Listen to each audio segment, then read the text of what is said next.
Our country has the potential to deal with the global food crisis. This is an ambitious goal. There is no need to highlight the challenges part. Dear friends, we have seen that a number of good programs in our country have suffered because we have given more value to highlighting the challenges than outcomes. This is the era of transforming India. During the last 3 years, we have reversed our track record of failures, and now we have a shining record of delivering success. We have got an inspiring and action-oriented leadership like Prime Minister Mr. Narendra Modi. Nothing can stop us from marching ahead.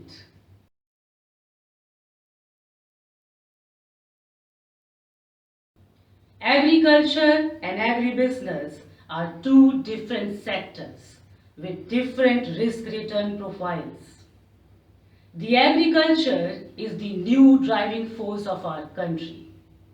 Government, non-government organizations, big corporates, and different individuals are working at different levels to promote this sector.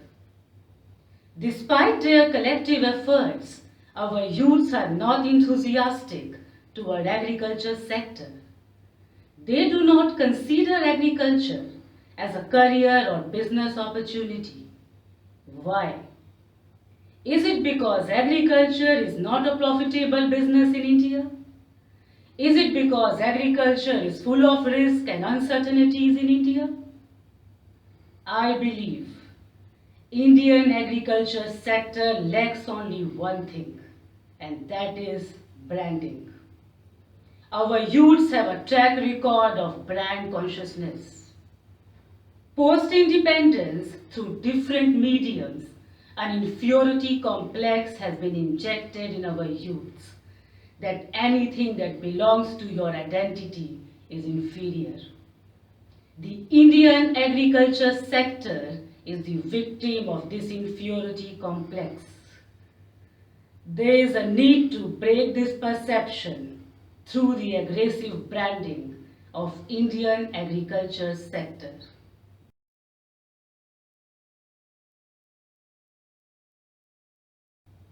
We are a young country. 60% of our population is youth. The demographic dividend that we got is unmatched in the world. Our climatic situation is also favorable to agriculture. In India, one can do agriculture in all 12 months. We have got the second largest agricultural land in the world and the most innovative minds on this earth. I am Devsena Mishra, and I appeal to all the professionals of our country. This is a warlike situation. During the last 70 years, the sector which has been given a bad name, we need to transform that sector into a brand. Leverage your different mediums, use your creative skills, and spread the positivity about Indian agriculture sector.